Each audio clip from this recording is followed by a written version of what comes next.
चलो बच्चा low, today we are starting a second topic science 1, that is periodic classification of the elements. So पहिलं एक समजून घ्या की हा जरा थेरॉटिकल धडा आहे. थेरॉटिकल धडा इन द सेन्स म्हणजे काय की कॉन्सेप्ट खूप कमी आहेत. फक्त एक फ्लो आहे की पहिलं हा आला, नंतर दुसरा आला, तिसरा सायंटिस्ट आला आणि त्यांनी पिरियॉडिक क्लासिफिकेशन करण्याचा प्रयत्न का केला. पहिले एक लक्षात घ्या की why it is called a periodic classification of the element. Periodic classification of the elements म्हणजे काय की एलिमेंट जे तुम्ही आपण पाठ केलेले 1 to 20 बरोबर. ह ही ली वे बी सी नॉफ ना मगाल सी पास्कलार हे जे सगळे ते एलिमेंट्स आहेत बरोबर. मग हे एलिमेंट्स जे तुम्ही पाठ केलेले आहेत तर हे टोटल एक्झिस्टिंग पुस्तकात दिल्याप्रमाणे 118 आहेत, 118 बरोबर. मग हे 118 एलिमेंट्स कसे अरेंज करायचे म्हणजे ह्याच्यानंतर कोण येणार त्याच्यानंतर कोण. आता आपल्याला माहिती आहे की प्रत्येकाचा एक रोल नंबर आहे ज्याला आपण ॲटॉमिक नंबर म्हणतो, त्यानुसार अरेंज केलं. पण सुरुवातीला जेव्हा ॲटॉमिक नंबर माहीत नव्हता तेव्हा काय बरोबर. मग क्लासिफिकेशन करायचं कसं ह्याच्याविषयी शोध चालू झाला. तर आपण थोडंसं बॅकग्राऊंडमध्ये जाऊ की काय झालं. तुम्हाला माहिती आहे इतिहासामध्ये तुम्ही एक कॉन्सेप्ट नेहमी इतिहासात वाचला असेल, इंडस्ट्रियलायझेशन झालं. इंडस्ट्रियलायझेशन म्हणजे काय, ज्याला आपण मराठीत म्हणतो औद्योगिकरण बरोबर. आणि औद्योगिकरणमुळे काय झालं की खाणकाम वाढलं, मायनिंग वाढल्या बरोबर. आणि मायनिंग जशा वाढल्या तसे न्यू एलिमेंट फाइंड व्हायला लागले. ह्याच्या 1800 शतका म्हणजे 1800 या शतकापूर्वी फक्त 30 एलिमेंट माहीत होते. पण काय झालं पुढे पुढे जसा शोध लागत गेला एलिमेंट्स नवीन फाइंड व्हायला चालू. मग सायंटिस्टला एकच प्रश्न पडला की ह्या एलिमेंट्सला अरेंज कसं करायचं बरोबर. म्हणजे ह्याच्यानंतर हा येणार ह्याच्यानंतर हे येणार कसं केलं. तर शक्यतो सुरुवातीला सगळ्या सायंटिस्टने ॲटॉमिक मास नंबर हा बेस घेतला. ॲटॉमिक मास नंबर म्हणजे काय, वजनानुसार त्या एलिमेंट्सला अरेंज केलं. म्हणजे काय, सर्वात हलका असणारा पहिला, त्याच्यापेक्षा थोडासा जड असणारा दुसरा, त्याच्यापेक्षा जड असणारा तिसरा, असं एलिमेंटची अरेंजमेंट करायला चालू केली. हे झालं इंट्रोडक्शन. मग आता हे ॲक्च्युली सहजासहज झालं का सगळं नाही. मग प्रत्येक सायंटिस्टने ट्रायल अँड एरर बेसिसवर काय केलं, ट्रायल अँड एरर बेसिसवर त्यांनी क्लासिफाय करायला चालू केलं बरं. आता म्हणजे काय की त्यांच्याकडे हे एलिमेंट आले, 30 एलिमेंट आहेत. तर पहिला कोण, दुसरा कोण, तिसरा कोण, कसं अरेंज करायचं कळतं. सो ह्या धड्यामध्ये आपण हेच बघणार आहे. आय होप हा धडा सुरू करण्यापूर्वी तुम्हाला 2 कॉन्सेप्ट माहीत पाहिजे की व्हॉट इज ॲटॉमिक नंबर आणि ॲटॉमिक मास नंबर म्हणजे काय. तुम्हाला माहिती आहे ॲटॉमिक मास नंबर म्हणजे कुठलाही ॲटम जो असतो त्याच्या न्यूक्लियसमध्ये प्रोटॉन प्लस न्यूट्रॉन ह्यांची नंबर यांचं ॲडिशन म्हणजे ॲटॉमिक मास नंबर बरोबर. आणि ह्याच्यानंतर आयदर प्रोटॉनची संख्या, प्रोटॉन किंवा आयदर बघा इलेक्ट्रॉनची संख्या जे ऑर्बिटमध्ये असतात त्याला आपण काय म्हणतो ॲटॉमिक नंबर. ठीक आहे. सो फर्स्ट ऑफ ऑल आपण बघूया इंट्रोडक्शनमध्ये त्यांनी ऑलरेडी सांगितलं आहे की पहिलं काय होतं की किती एलिमेंट एक्झिस्टिंग होते, 18च्या पूर्वी 30, नंतर किती झाले आत्ता किती आहेत 118. नंतर पहिले जे एलिमेंट क्लासिफाय करायचे ते फक्त 3 बेसिसवर करायचे. हे कुठले मेटल आहेत, कुठले नॉन मेटल आहे आणि थर्ड काय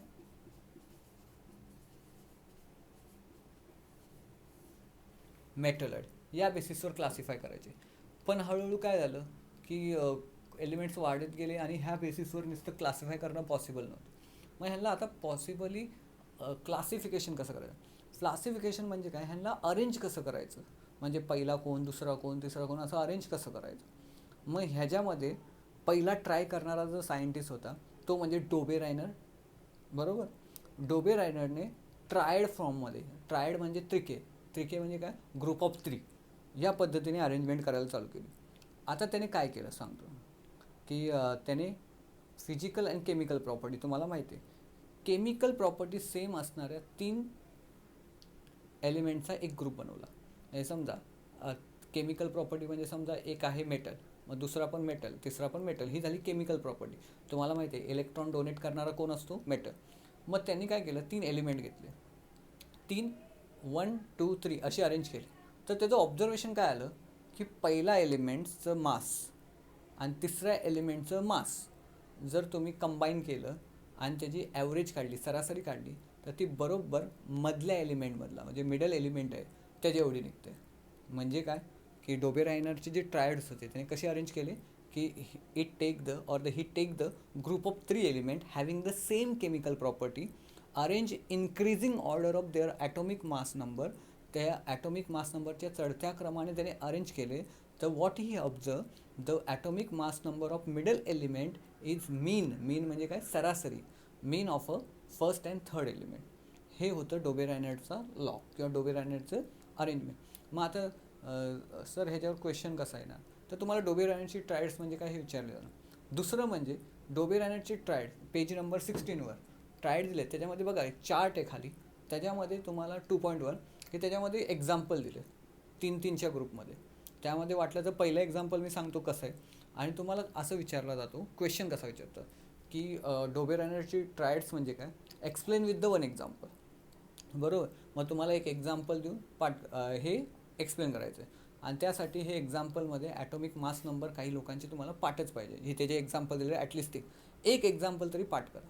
आणि ह्याच्यावर जर ट्विस्टेड क्वेश्चन विचारायचं म्हणलं तर तुम्हाला डोबे रायनरचे ट्रायड्स दिले जातील म्हणजे 3 एलिमेंट दिले जातील XYZ असं आणि ते सांगतील की मधल्या एलिमेंटचा ॲटॉमिक मास नंबर फाइंड करा किंवा ह्याच्यामध्ये तुम्हाला ABC मध्ये मधला एलिमेंट कुठला ते तुम्हाला फाइंड करायचं. कळलं. आता आपण एक एक्झाम्पल आहे जे पहिलं एक्झाम्पल आहे डोबे रायनर ट्रायडचं ते घेऊया. So page number 16.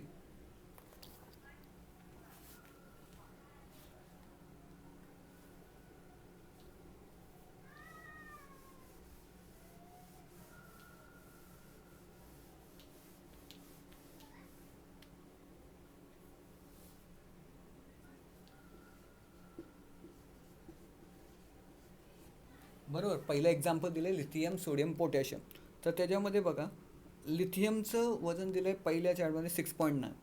बरोबर. सो लिथियमचं किती दिलं आहे 6.9. बरोबर. जर तिथेच गेला पुढे तर सोडियमचं दिलं आहे 23.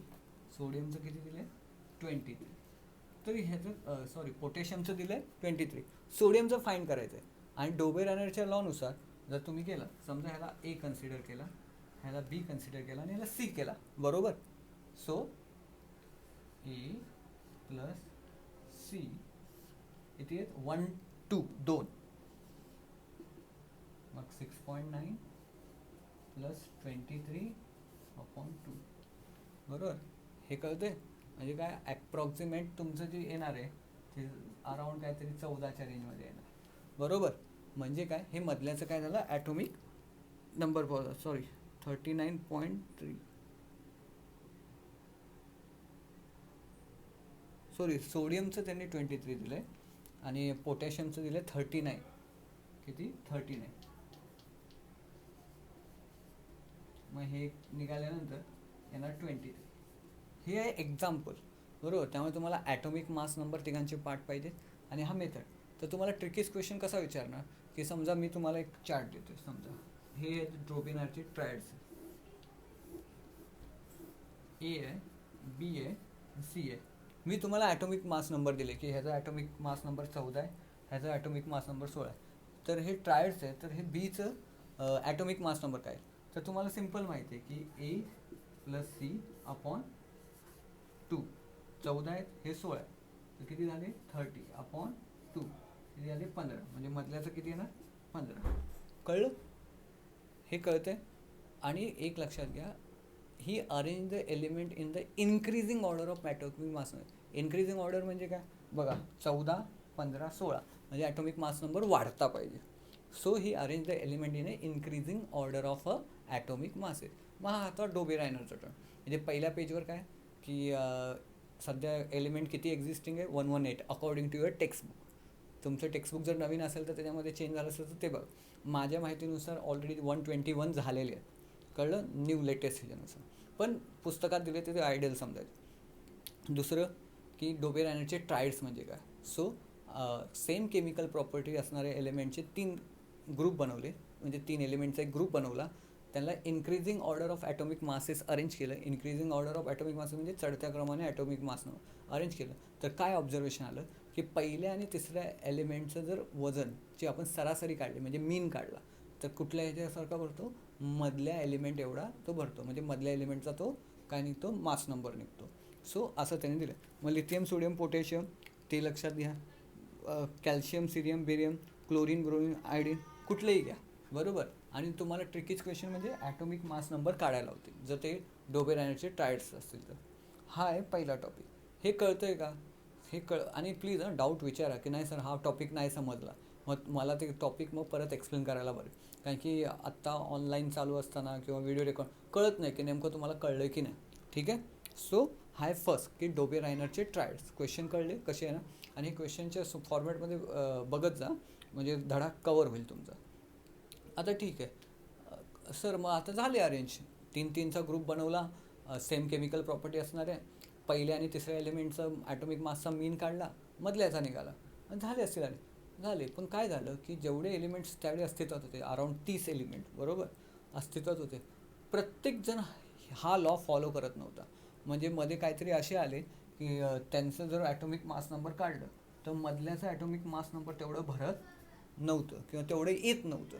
मग काय झालं, डोबे रायनर फेल झाला की नाही बाबा त्याला जमलं नाही, जेवढे एलिमेंट्स फाईंड झाले बरोबर तेवढे अरेंज करायला त्याला जमलं नाही. मग आता पुढचा प्रयत्न करण्यासाठी कोण आला, तर पुढचा प्रयत्न करण्यासाठी न्यूलँड आला, बरोबर. मग न्यूलँडचा कुठला लो आहे, मराठीमध्ये त्याला अष्टके म्हणतात आणि आपण इंग्लिशमध्ये त्याला ऑक्टेव रूल म्हणतो. काय म्हणतो? Octave rule. हे न्यूलँडने कुठला रूल आणला? Octave rule. आता ऑक्टेव रूल जरा सोप्पा आहे. जसं आपल्या संगीतामध्ये 7 सूर आहेत, सा रे ग म प ध नी, आणि नंतर परत सा रिपीट, म्हणजे सा रे ग म प ध नी हे 7 आणि 8वा परत सा आला. कळलं? म्हणजे काय की ह्या संगीताप्रमाणे न्यूलँडने जेव्हा elements increasing order of atomic masses arrange करायला चालू केलं तर त्याला एक ऑब्झर्वेशन कळलं की पहिला एलिमेंट हा 8व्या एलिमेंटसारखा असतो. म्हणजे काय, 6 जसा रिपीट होतो म्हणजे पहिला, दुसरा, तिसरा, चौथा, 5वा, 6वा, 7वा, 8वा जो एलिमेंट होतो तो पहिल्या एलिमेंटसारखा असतो. कळलं? म्हणजे काय की when he arrange the elements according to increasing order of their atomic masses, the every 8 element is same as a first element. मग त्यांनी एक चार्ट तयार केला. त्यावेळी जेव्हा न्यूलँड होता त्यावेळी किती एलिमेंट फाईंड झाले होते? 56. म्हणजे न्यूलँड होता त्यावेळी 56 एलिमेंट अस्तित्वात होते. हे रिकाम्या जागाला विचारतात. न्यूलँडच्या वेळी किती होते एलिमेंट अस्तित्वात? 56. कळतंय? सो त्याने काय केलं आता एक्झॅक्टली, जर तुम्ही पेज नंबर 17वर चार्ट नंबर 2.2 बघा.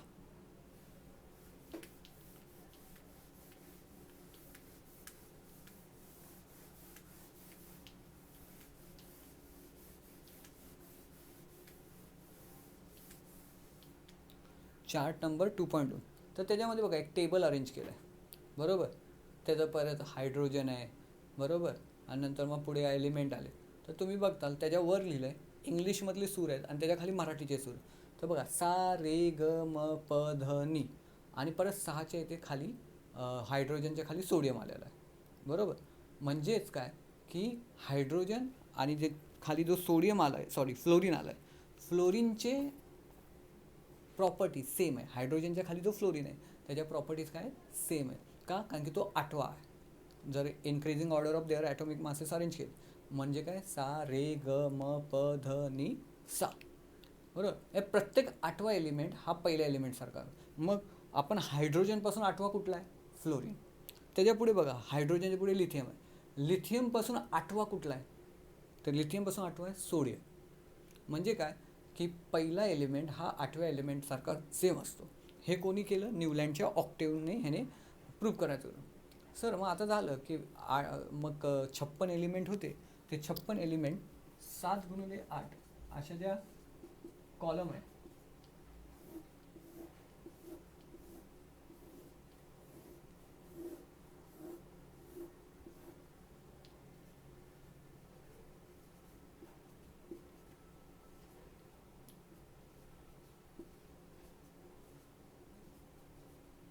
8वा एलिमेंट सेम.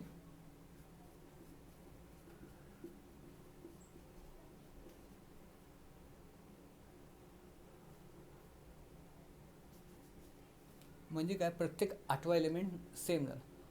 आता ठीक आहे सर, मग हा एवढाच रूल आहे की Newland arrange the all existing element in the according to increasing order of their atomic masses, so every 8 element show the similar property of first element. प्रत्येक आठवा एलिमेंट हा पहिल्या एलिमेंटसारख्या प्रॉपर्टी दाखवतो. मग तो आठवा कुठं, हायड्रोजन घेतला तर त्याच्या खाली फ्लोरीन आहे. जसं आता पहिलं लिथियम घेतला तर त्याच्या खाली सोडियम. लिथियमपासून सोडियम हा कितवा आहे, आठवा आहे. हे प्रत्येक झाले ऑर्डर. पण ह्याच्यामध्ये एक दोष होता की त्याने त्यावेळी 56 असलेले अरेंजमेंट, जे एलिमेंट अस्तित्वात होते ते अरेंज केले. पण प्रॉब्लेम असा झाला की जर चार्टमध्ये जर तुम्ही गेला तर पुढे बघा, तिसऱ्या कॉलममध्ये तिसरा कॅल्शियम आहे. बरोबर, हा जो रूल होता कॅल्शियमपर्यंतच फॉलो झाला. म्हणजे कॅल्शियमच्या पुढचे एलिमेंट हे सिमिलर प्रॉपर्टी दाखवत नव्हते. म्हणजे उदाहरणार्थ कॅल्शियमच्या पुढे क्रोमियम आहे आणि क्रोमियम हा आठवा कोणापासून आहे, ॲल्युमिनियमपासून आठवा क्रोमियम आहे. पण ॲल्युमिनियमचे आणि क्रोमियमच्या प्रॉपर्टी सेम नव्हता. म्हणजे जो ऑक्टेवचा लॉ होता तो कॅल्शियमच्या पुढे फॉलो झाला नाही. बरोबर, म्हणजे काय, नल अँड वॉइड झाला. दुसरं काय झालं, न्यूलँडने त्यावेळी 56 एलिमेंट त्याला अरेंज करायचे होते. मग त्यांनी काय केलं, एका बॉक्समध्ये 2-2 एलिमेंट टाकले सगळे बसवण्यासाठी. उदाहरणार्थ जर तुम्ही कॉलम बघितला तर कोबाल्ट आणि निकेल पहिल्या लाईनमध्ये होता, एकाच ह्याच्यात कोबाल्ट आणि निकेल आहे. बरोबर, जर तुम्ही चौथी लाईन उभी बघितली तर सेलियम आणि लॅन्थनम एकाच लाईनीत दिलेले. ॲक्च्युली ह्यांच्या प्रॉपर्टी वेगवेगळ्या होत्या, पण ते बसवण्यासाठी एकाच कॉलममध्ये त्यांना बसवण्यात आलं. दोघांच्या प्रॉपर्टी वेगवेगळ्या आहेत, तरी पण त्यांनी काय केलं, त्यांना बसवायचं आहे म्हणून त्याला एकाच कॉलममध्ये टाकून दिलं. कळलं. आणि दुसरी गोष्ट की ह्याच्यामध्ये hydrogen, fluorine, chlorine, cobalt, nickel. बरोबर, हे हायड्रोजन, फ्लोरीन, क्लोरीन आणि कोबाल्ट, निकेल त्यांनी काय झालं की सेम प्रॉपर्टी असणारे काही एलिमेंट्स दुसरीकडे गेले आणि दुसरीकडचे एलिमेंट इकडे आले. तर हे होते त्याचे डेमेरिट. डीमेरिट म्हणजे काय की त्याच्या मांडणीमध्ये असणारे दोष. तुम्हाला क्वेश्चन विचारला जातो की द डीमेरिट ऑफ न्यूलँड टेबल. न्यूलँडचा जो ऑक्टेव रूल होता त्याच्यामध्ये डीमेरिट सांगा. डीमेरिट म्हणजे काय, दोष. कळते. तर आता आपण आहे ना कॉलममध्ये बघूया की ते दोष काय दिलेले आहेत. न्यूलँडचा ऑक्टेवचा रूल समजला की he arrange the all element in the increasing order of atomic masses. बरोबर, ॲटॉमिक मासच्या चढत्या क्रमाने अरेंज केले आणि त्याला लक्षात आलं की प्रत्येक आठवा एलिमेंट हा पहिल्या एलिमेंटसारखा असतो. बरोबर, शो द सिमिलर प्रॉपर्टी. मग त्याच्यामध्ये डीमेरिट काय, पहिलं डीमेरिट दोष तर तुम्हाला कळला आहे की कॅल्शियम नंतर हा रूल फॉलो झाला नाही. म्हणजे कॅल्शियम नंतर जेवढे एलिमेंट होते ते पहिल्या एलिमेंट किंवा आठव्या एलिमेंटचे प्रॉपर्टी सेम नव्हत्या. बघा, the law was found by the applicable only up to calcium. Newland fitted all known elements in table of 7 into 8, that is 56 boxes. Newland placed 2 elements each of some boxes to accommodate all known elements in the table. For example, calcium and nickel, selenium and lanthanum. Moreover, he placed the some element with the different property under the same note in the octave. For example, cobalt and nickel under the first, that is so or the do मध्ये सांगितलं आहे cobalt and nickel along the halogen. म्हणजे त्यांनी काय सांगितलं, cobalt and nickel हे हॅलोजनमध्ये place केले. Halogen म्हणजे काय, फ्लोरीन, क्लोरीन, ब्रोमिन, ह्यांना हॅलोजन म्हटलं जातं, ज्यांची व्हॅलन्सी एकच असते. ते बघू आपण नंतर व्हॅलन्सी कशी असते, काय असते. पण cobalt and nickel hydrogen, fluorine, chlorine, ब्रोमिनपेक्षा वेगळ्या प्रॉपर्टीचे होते. पण त्यांना कशात बसवलं, त्यांनी एका लाईनीमध्ये डू ह्या लाईनीमध्ये बसवलं, दॅट इज सा. बरोबर, त्याच्यामध्ये बसवलं. म्हणजे काय की डिफरंट प्रॉपर्टी असणारे एलिमेंट पण एका लाईनीमध्ये बसवले. म्हणजे त्यांच्या केमिकल प्रॉपर्टी सेम नसून त्यांनी त्याच्या एका ह्याच्यातच बसवलं. म्हणजे हा त्याचा दोष होता. Away from them along with the non metal ONS. आणि नंतर तुम्ही जर लास्टचा बघितला, लास्ट दॅट इज नी, त्याच्यामध्ये एफ म्हणजे कोण, Fe म्हणजे आयन. आयन काय, मेटल. आणि त्याच्या आजूबाजूला बघा O आणि S आहे. O म्हणजे कोण, ऑक्सिजन. S म्हणजे कोण, सल्फर. हे नॉन मेटल आहे. म्हणजे काय की त्याने मेटलला नॉन मेटलच्या लाईनीमध्ये बसवलं. कळलं. म्हणजे काय की त्यांनी सगळे एलिमेंट अरेंज करण्यासाठी एखाद्यात ज्यांच्या प्रॉपर्टी सेम नाही ते पण एका लाईनीमध्ये बसवले. कळलं. हा दुसरा दोष होता. Newland did not have a provision the accommodate the newly discover element. आता ठीक आहे, न्यूलँडने काय केलं, 7x8 बरोबर असे पाडे तयार केले. बरोबर, म्हणजे 7 लाईनी अशा आणि अशा 8 लाईनी, टोटल झाले 56 एलिमेंट. पण त्यानंतर जर नवीन एलिमेंट फाइंड झाले म्हणजे 57 वा 58 वा 59, त्याला कुठं बसवायचं. आणि त्याचा टेबल तर फिक्स होता 56 एलिमेंटचा की अशा तुम्हाला 7 लाईनी आहेत आणि अशा 8 लाईनी. नवीन एलिमेंट आला तर ह्याच्यामध्ये कुठेतरी प्लेस करावं लागेल, त्याच्या प्रॉपर्टी सेम असो वा नसो.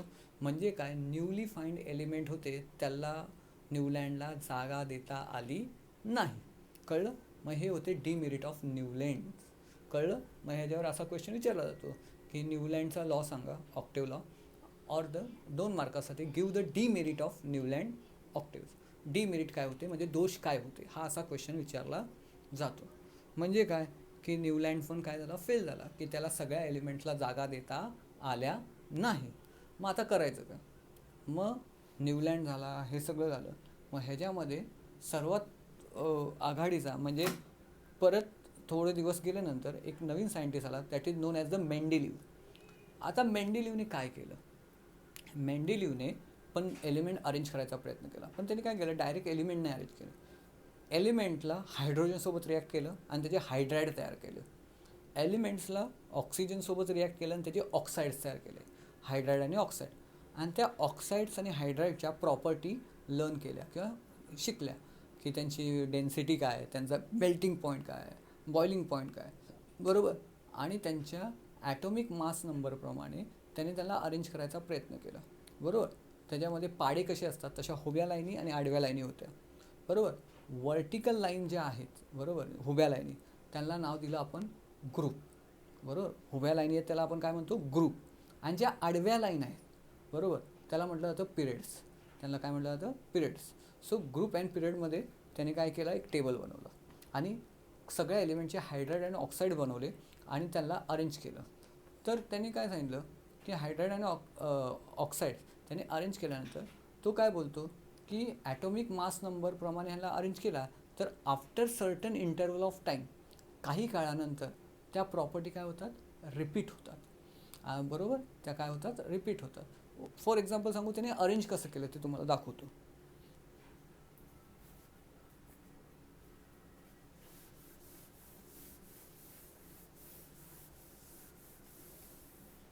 पेज नंबर 18वर जो चार्ट दिला आहे तो बघा.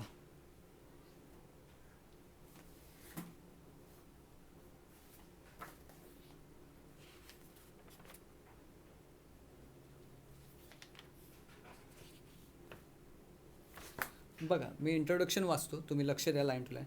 मेंडेलिव्ह organize the periodic table on the basis of chemical and physical property of element.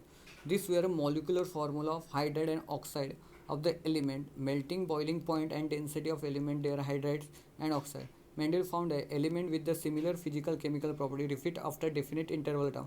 On the basis finding, Mendeleev state the following periodic law. पुढे त्याने एक लॉ दिला, property of element are periodic function of their atomic masses. आता ह्याच्यामध्ये परत तो chart दिला आहे, त्या चार्टमध्ये तुम्हाला माहिती आहे हुब्या लाईन्स म्हणजे काय, ग्रुप्स. आडव्या लाईन्स म्हणजे काय, पिरियड्स.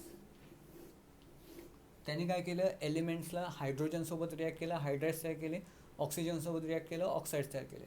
म्हणून वर बघा असं काहीतरी R2O R2H R3O असं काहीतरी दिलं आहे.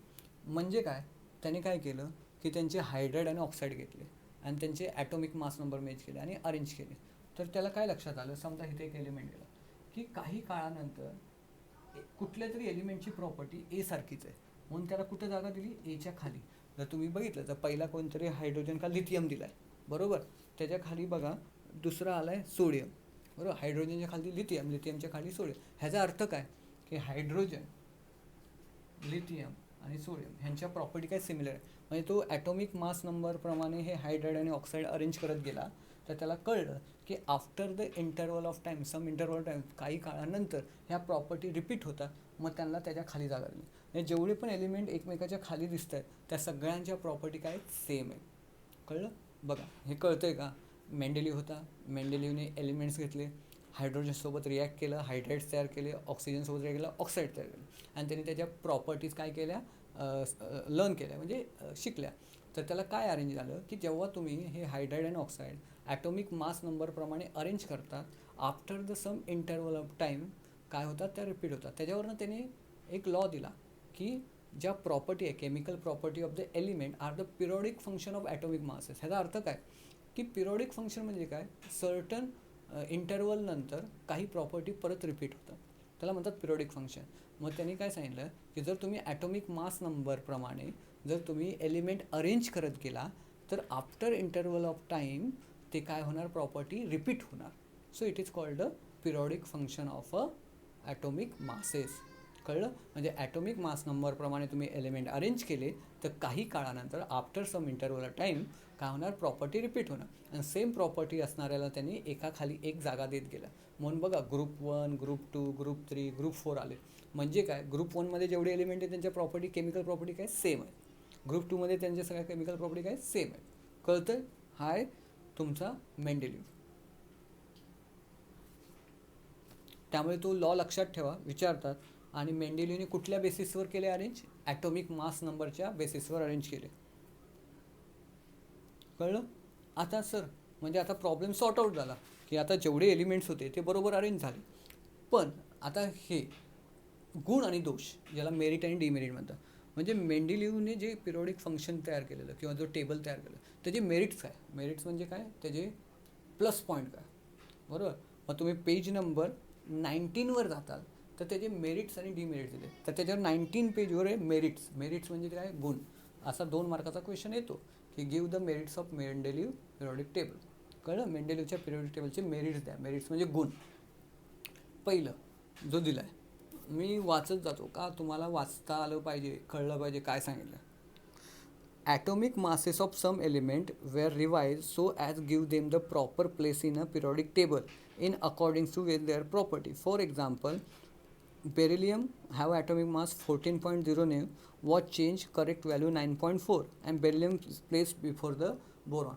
म्हणजे काय होतं की मेंडेलिव्हच्या आधी काही जे एलिमेंट्स होते त्यांचे ॲटॉमिक मास नंबर चुकीचे होते. जेव्हा त्याने हायड्राइड्स ऑक्साईड्स तयार केले तर काही एलिमेंटचे जे ॲटॉमिक मास नंबर होते ते रिवाईज झाले म्हणजे काय, बरोबर फाईंड करण्यात आले आणि त्यानुसार एलिमेंट्सला अरेंज करण्यात आलं. म्हणजे काय, चुकीचे मास नंबर काय झाले, करेक्ट झाले. मग त्यांनी एक एक्झाम्पल दिले की पहिलं जे बेरिलियमचं ॲटॉमिक मास नंबर 14.9 होतं ते करेक्ट होऊन किती झालं, 9.4 झालं. म्हणजे काय की त्याला बोरॉनच्या आधीची जागा भेटली. म्हणजे काय, 14.9 असल्यामुळे तो बोरॉनच्या नंतर लिहिला जायचा. 14.9 बोरॉनपेक्षा जास्त होतं, पण त्याचं रिवाईज मास काय झालं, 9.4. मग त्याला काय लिहिण्यात आलं, बोरॉनच्या आधी लिहिण्यात आलं. म्हणजे बोरॉन हा बेरिलियमच्या नंतर येतो. पहिलं काय असायचं, तो बोरॉनच्या नंतर यायचा. कळतंय? म्हणजे काय, ॲटॉमिक मास नंबरमधली जी चूक होती ती करेक्ट करण्यात आली. Second, Mendeleev kept the vacant places. हा सर्वात मोठा गोष्ट आहे की काय झालं की तुम्हाला माहिती आहे की नवीन नवीन एलिमेंट फाइंड होत होते पण सगळ्याच एलिमेंटचा शोध लागला नव्हता. तर काय झालं की काही एलिमेंटचा ज्यांचा शोध लागला नव्हता मधल्या त्यांच्यासाठी त्यांनी वॅकंट प्लेसेस ठेवल्या होत्या, म्हणजे मोकळ्या जागा ठेवल्या होत्या. बरोबर. आता ह्या मोकळ्या जागेमध्ये त्यांना काय नाव द्यायचं हा कन्फ्युजन होतं. म्हणून त्यांनी काहीतरी नावं दिली त्यांच्या ग्रुपमध्ये दुसऱ्या एलिमेंटवर. उदाहरणार्थ तिथे नावं दिले बघा पॉईंट 2मध्ये, एक्का बोरॉन, एक्का ॲल्युमिनियम. बरं, ही नावं दिलेत. मग एक्का बोरॉन म्हणजे कोण, एक्का ॲल्युमिनियम म्हणजे कोण, हे मॅच द फॉलोइंगसाठी येतं. मग तिथे स्कॅडमियम, जर्मिनियम, गॅलिनियम दिलेलं आहे. बरोबर. आणि त्यांचे ॲटॉमिक मास नंबर पण दिलेले आहेत, ते आपण बघू. पण हे लक्षात घ्या की वॅकंट प्लेस ठेवल्या होत्या. वॅकंट प्लेस म्हणजे काय, मोकळ्या जागा त्यांनी ठेवल्या होत्या. आणि त्यांनी काय सांगितलं की त्यांनी ऑलरेडी भविष्यवाणी केली की हे जे एलिमेंट पुढे भविष्यात फाइंड होणार आहेत, शोधले जाणार आहेत, त्यांच्या प्रॉपर्टीज काय असतील. आणि आफ्टर सम टाईम नवीन एलिमेंटचा शोध लागला, ते तिथे ठेवण्यात आले मास नंबरप्रमाणे आणि त्यांच्या प्रॉपर्टी जशा मेंडेलिव्हने सांगितल्या होत्या तशाच निघाल्या. म्हणजे काय, ही ऑलरेडी प्रेडिक्टेड की एलिमेंट्स कसे असतील. कळलं? मग ह्याच्यावर क्वेश्चन असा येतो, मेरिटमध्ये तर येतोच मेरिटल्या, पण ह्याच्यावर असा असतो की जे 3 एलिमेंट होते जे शोधले नव्हते, एक्का ॲल्युमिनियम, एक्का बोरम, एक्का स्कॅडमियम, मग ते म्हणजे कोण, मॅच द फॉलोइंगमध्ये असं चार्ट आहे. कळलं? किंवा फिलिंग द ब्लँक की मेंडेलिव्हने जे एक्का ॲल्युमिनियम म्हणून जो जागा सोडली होती एक्का ॲल्युमिनियम म्हणजे कुठला एलिमेंट्स होता. कळलं? अशी फिलिंग द ब्लँकसाठी जागा विचारली जाते. बघा सेकंड,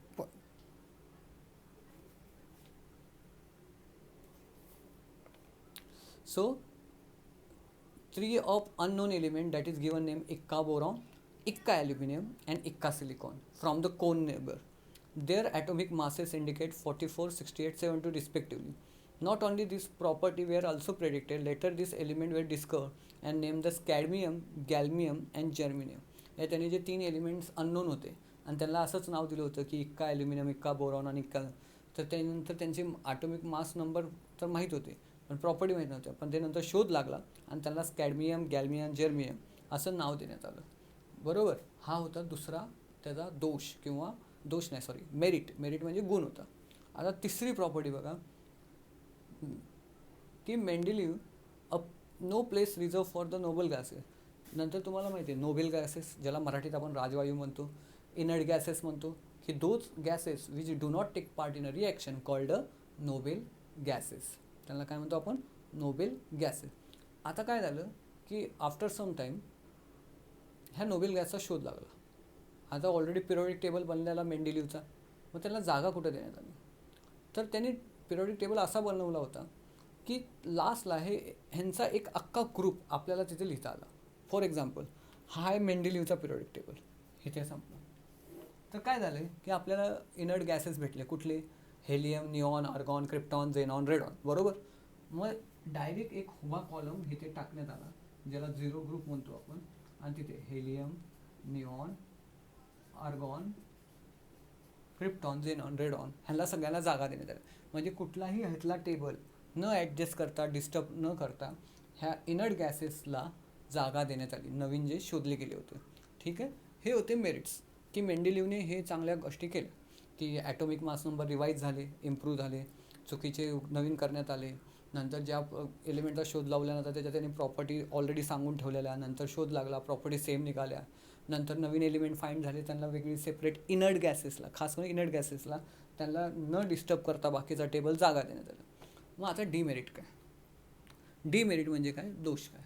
तर तुम्ही पेज नंबर नेक्स्ट गेला 20, त्याच्यावर त्याचे डीमेरिट दिलेत. मेंडेलिव्हने जो टेबल दिलेला, डीमेरिट म्हणजे काय? दोष. बघा,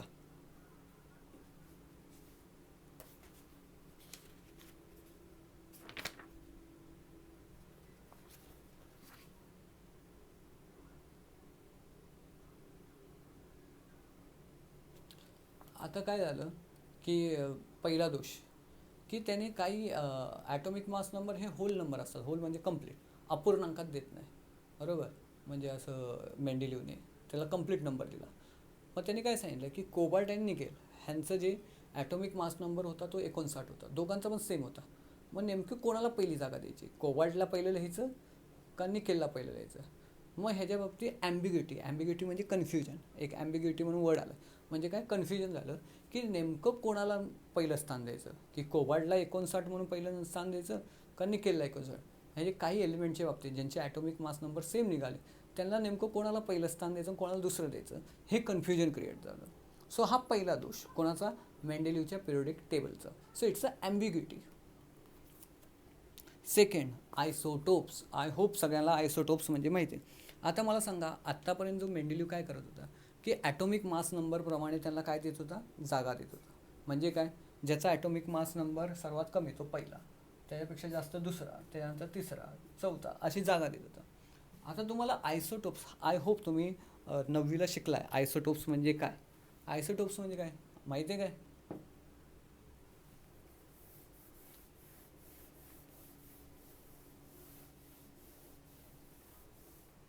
आयसोटोप्स म्हणजे atom of the same element having the same atomic number पण डिफरंट ॲटॉमिक मास नंबर. बघा, उदाहरणार्थ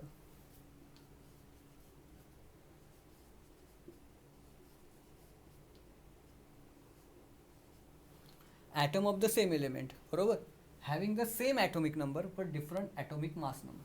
आत्ता सध्या आपल्याला ॲटॉमिक मास नंबर मॅटर करतो का? आपल्याला जेवढे पण एलिमेंट अरेंज करायचे ते ॲटॉमिक मास नंबर म्हणून. आता समजा हा टेबल आहे,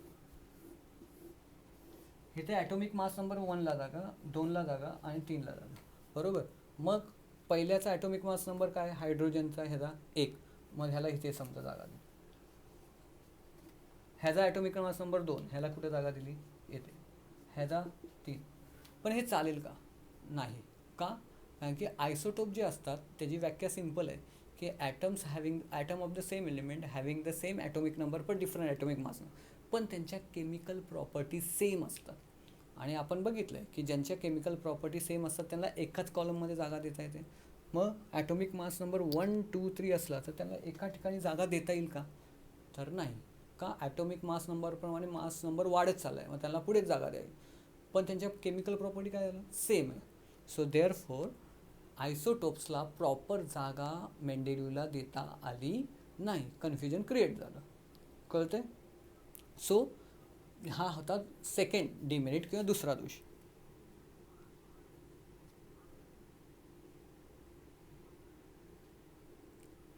ओके, आता त्याच्यामध्ये बघा तिसरा दोष त्यांनी काय सांगितलं आहे की समजा तुम्ही ॲटोमिक नंबरप्रमाणे एलिमेंट अरेंज करताय, पण ॲटोमिक नंबर जो वाढतोय तो असा युनिफॉर्म वाढत नाही. म्हणजे एक नंतर एकनेच वाढेल किंवा 2 होईल, 2 नंतर जो पुढचा असेल 3, म्हणजे असं युनिफॉर्म आहेत का? नाही. एकाचा 1 निघाला तर एकाचा 4 येतोय, एकाचा 6 येतोय, एकाचा 7, म्हणजे असं युनिफॉर्मने वाढत नाही, अपसड कसेही वाढतं. त्यामुळे काय कन्फ्युजन व्हायचं की 2 एलिमेंटच्या मध्ये नेमके किती एलिमेंट अजून आहेत हे फाइंड होणं मुश्किल होतं. एक्झाम्पल बघूया आपण. समजा पहिला एलिमेंट आहे, त्याचा ॲटोमिक मास नंबर आहे 1, त्याचा शोध लागलेला आहे, मला माहिती आहे. आता दुसरा एलिमेंट एक फाइंड झाला, समजा त्याचा ॲटोमिक मास नंबर आहे 16.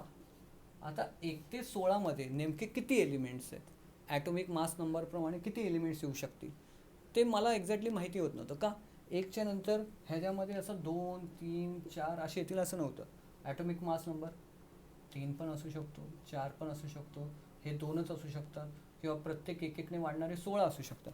आणि नेमके 2 हेवी एलिमेंटच्या मध्ये किती एलिमेंट असतील हे कोणाला सांगता आलं नाही, मेंडेलिव्हला सांगता आलं नाही. हा होता त्याचा तिसरा दोष. आणि सर्वात लास्टचा आणि अखेरचा दोष की त्याला हायड्रोजनला फिक्स जागा देता आली नाही. का? हायड्रोजन हा पहिला कॉलम आहे ग्रुप 1 त्याच्याशी बिलॉंग करत होता. कारण की का? त्याला त्यांच्यासारखं लिहिता येत होतं, उदाहरणार्थ सोडियम पोटॅशियमसारखं हायड्रोजन लिहिता येत होतं, आणि त्याला म्हणतो आपण अल्कली मेटल्स, बरोबर. पण त्याच वेळी हायड्रोजनला आपण H2 लिहायचो, जे कोणासारखं आहे? हॅलोजन, क्लोरीन, फ्लोरीन, ब्रोमीन ह्यांच्यासारखं. मग हायड्रोजनला नेमकं पहिल्या ग्रुपमध्ये जागा द्यायची, ज्याला अल्कली मेटल्स म्हणतात, का जो हॅलोजनचा ग्रुप आहे सेकंडला त्याच्यामध्ये जागा द्यायची, हे कन्फ्युजन होतं. म्हणजे हायड्रोजन दोघांच्या पण प्रॉपर्टी दाखवत होता, अल्कली मेटलसारखा पण प्रॉपर्टी दाखवत होत्या आणि हॅलोजनसारख्या पण प्रॉपर्टी दाखवत होत्या. मग नेमकं त्याला जागा कुठं द्यायची हे कन्फ्युजन होतं. मग काय झालं, मग हे कन्फ्युजन लास्टपर्यंत राहिलं. म्हणजे काय की सर्वात मोठा दोष म्हणजे काय, हायड्रोजनला फिक्स अशी जागा मेंडेलिव्हला देता आली नाही. त्याला अल्कली अर्थ मेटलमध्ये टाकायचं, म्हणजे पहिला ग्रुप का सेकंड लास्ट ग्रुप ज्याला आपण हॅलोजन म्हणतो त्यात टाकायचं, हे कन्फ्युजन झालं. मग हे होते डीमेरिट. बऱ्यापैकी मेंडेलीने इश्यू सॉर्ट केलेले, पण हे दोष होते ते करेक्ट करायला लागणार होते. सो हे सगळे दोष करेक्ट करण्यासाठी मोस्ले आला, आणि मोस्लेने त्याचा स्वतःचा एक लॉ दिला, आणि त्याने नवीन एलिमेंटचं क्लासिफिकेशन अशा प्रकारे केले की ऑलमोस्ट त्याचं क्लासिफिकेशन परफेक्ट होतं, जे आत्तापर्यंत वापरलं जातं. मग आपण नेक्स्ट लेक्चरमध्ये मॉडर्न पिरियॉडिक टेबल आणि मोस्लेने काय केलं हे बघूया. ठीक आहे. प्लीज काही डाऊट असेल तर कमेंट करा, किंवा ॲटलिस्ट ग्रुपवर कळवा की सर हे टॉपिक समजले नाही. ओके, चलो.